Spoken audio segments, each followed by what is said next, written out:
আসসালামু আলাইকুম। আজকে আমি আরবি ব্যাকরণের সরফ অংশের একটি গুরুত্বপূর্ণ পাঠ জমি সম্পর্কে আলোচনা করব।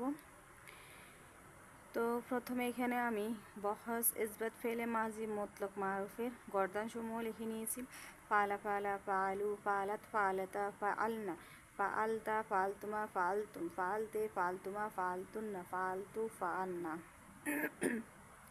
এখন এই গর্দানগুলোর জমির যদি আমাদেরকে কেউ বের করতে বলে, তা আমাদের যদি জমি সম্পর্কে ধারণা না থাকে তাহলে তো আমরা বলতে পারবো না সঠিক জমির বলতে আমরা অনেকে এগুলোকেই চিনি বেশিরভাগ।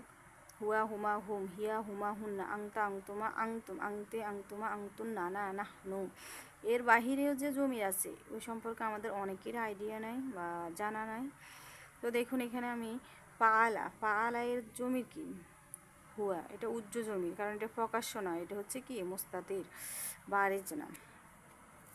আর এখানে হচ্ছে পালা এর জমির। এখন অনেকে মনে করতে পারে যে এখানে পালা হচ্ছে কি হুয়া, যেহেতু জমির এখানে হুয়া হুমা, বা এখানে কি হবে একটা বলে দিলাম যে জমিতে হচ্ছে 14টি, এখানে তাহলে হুমাই হবে।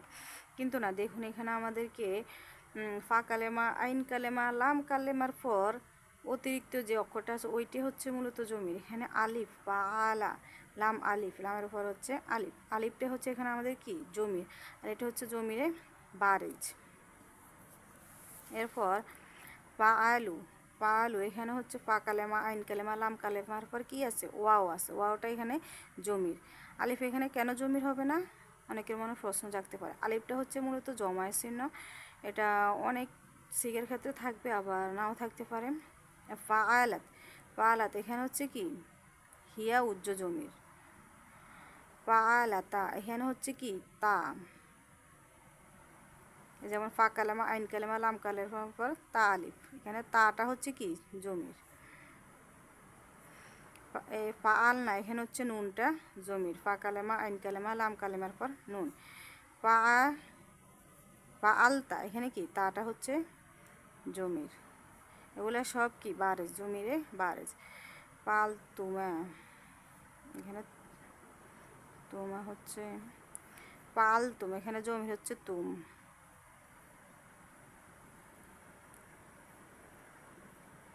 এখানে ফা কালেমা, আইন কালেমা, লাম কালেমার পর হচ্ছে তে, পাল, এখানে তে হচ্ছে জমির।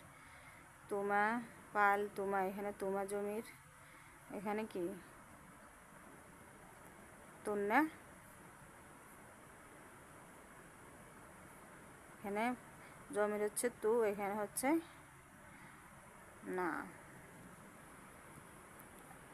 এইটা হচ্ছে প্রথম ভাগের জমিরগুলো হচ্ছে হুয়া, জমির মুস্তাতির, আলিফ, ওয়াও, হিয়া, তা, নুন, তা, তুমা, তুম, তি, তুমা, তুন্না, তু, না। এবার এটা হচ্ছে দ্বিতীয় ভাগের জমিগুলো। এগুলো সম্পর্কে আমরা যারা জানি তাহলে তো ভালো তাদের জন্য। এবার এটা হচ্ছে দ্বিতীয় ভাগের জমি। হু হুমা হুম, হা হুমা হুন্না, কা কুমা কুম, কি কুমা কুন্না, ইয়া না, এগুলো দ্বিতীয় ভাগের জমির। এবার হচ্ছে তৃতীয় ভাগের জমিগুলো হচ্ছে হুয়া হুমা হুম, ইয়া হুয়া, সেট, হুয়া হুমা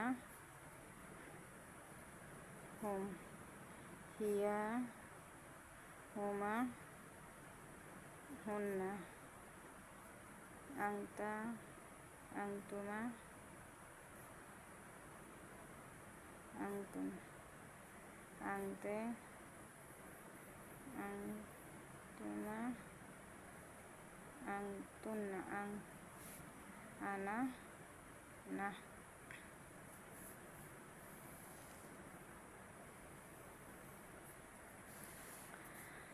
তো এখানে আমাদের প্রতিটি বহসের ক্ষেত্রে ফেলে মাজির 6টি, ফেলে মাজি সহ কি মাজির কয়টি সিগা? 14টি।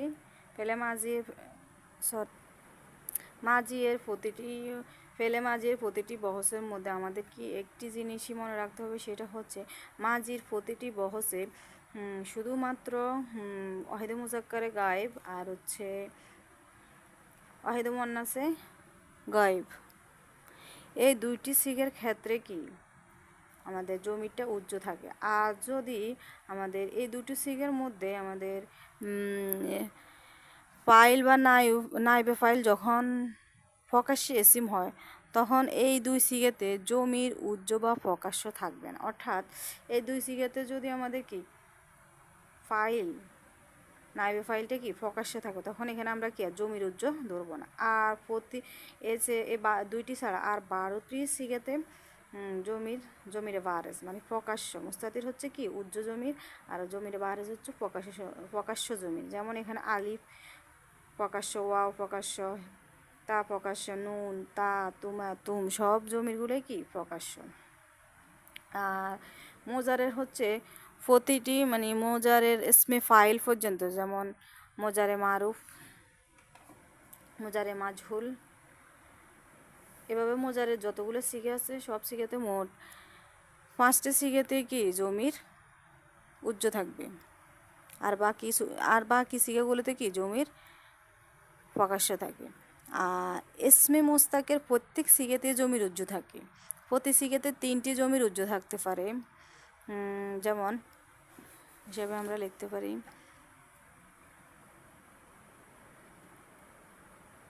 কাতিবুন। এখন এখানে কাতিবুন, এখানে আমরা কি কাতিবুন কি হুয়াল ধরবো নাকি আংতা ধরবো নাকি আনা ধরবো? 3টি জমির মধ্যে হুয়া, আংতা, আনা।